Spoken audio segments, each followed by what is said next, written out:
ಗಾಡಿ ಓಡ್ತೈತೆ ನೋಡ್ಲೋ ಮಗ್ಗ. ಈ ಹಾಡು ಯಾರಿಗ್ ಗೊತ್ತಿಲ್ಲ ಹೇಳಿ. ಕಾಲೇಜ್ ಹುಡುಗರ ದಿಲ್ ಕದ್ದ ಈ ಹಾಡು ಎಲ್ಲರ ಫೇವ್ರೆಟ್ ಸಾಂಗ್. ಅದರಲ್ಲೂ ಈ ಹಾಡಿನಲ್ಲಿ ಜಿಂಕೆ ಮರಿ ರೀತಿನೇ ಕಂಡಿದ್ದ ನಟಿ ರೇಖಾ ವೇದವ್ಯಾಸ್ ಪಟ್ಟೆ ಹುಡುಗರ ಮನಗೆದ್ದಿದ್ರು.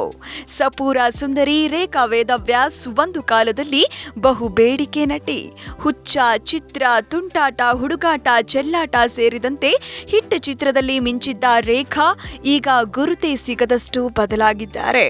ನಟಿ ರೇಖಾ ಈ ಪಾರ್ಟಿ ಬದಲಾಗೋಕೆ ಕಾರಣವೇನು ಅಂತೀರಾ?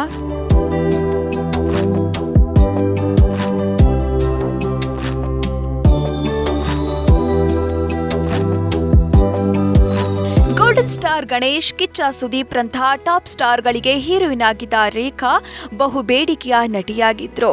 ಬಣ್ಣ ಹಚ್ಚಿದ ಬಹುತೇಕ ಸಿನಿಮಾಗಳು ಹಿಟ್ ಆಗಿವೆ. ಕನ್ನಡ ಮಾತ್ರವಲ್ಲ, ತಮಿಳು, ತೆಲುಗು ಚಿತ್ರಗಳಲ್ಲೂ ಮೋಡಿ ಮಾಡಿದ್ದಾರೆ. ಆದ್ರೆ ಅದೇನಾಯ್ತೋ ಗೊತ್ತಿಲ್ಲ, 2014ರಲ್ಲಿ ಇದ್ದಕ್ಕಿದ್ದಂತೆ ಮಾಯವಾಗಿ ಬಿಟ್ರು.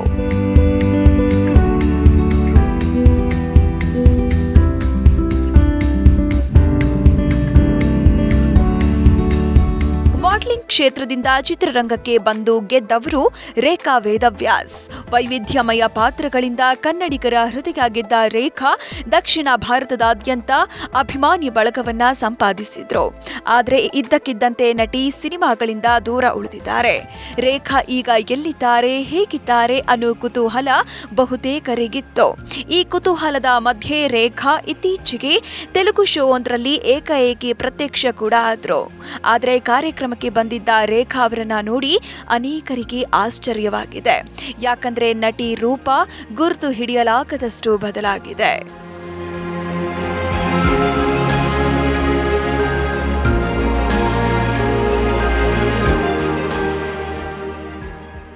ಹೌದು, ಸಣಕಲು ದೇಹ, ಬತ್ತಿದ ಕಣ್ಣುಗಳು, ಬಾಡಿದ ಕೆನ್ನೆಗಳು ರೇಖಾ ಅವರ ನಿಜ ಸ್ವರೂಪವನ್ನೇ ಬದಲಾಯಿಸಿಬಿಟ್ಟಿದೆ. ಅಷ್ಟೇ ಅಲ್ಲದೆ ಕಾರ್ಯಕ್ರಮದಲ್ಲಿ ಆರೋಗ್ಯದ ಬಗ್ಗೆಯೂ ಮಾತನಾಡಿದ್ದಾರೆ. ನಾನು ಆರೋಗ್ಯ ಸಮಸ್ಯೆಯಿಂದ ಬಳಲುತ್ತಿದ್ದೇನೆ. ಅಚಾನಕ್ ಆಗಿ ಆಯ್ತು. ನಾನು ಒಂದು ವಿಷಯವನ್ನ ಹೇಳೋಕೆ ಇಷ್ಟಪಡ್ತೀನಿ.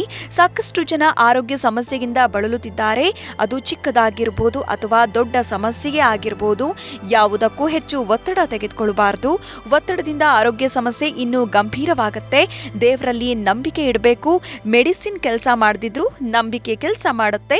ನನ್ನನ್ನ ಚೆನ್ನಾಗಿ ನಗಿಸಿ ನಾನು ಬೇಗ ಚೇತರಿಸಿಕೊಳ್ತೀನಿ ಅಂತ ರೇಖಾ ಹೇಳಿಕೊಂಡಿದ್ದಾರೆ.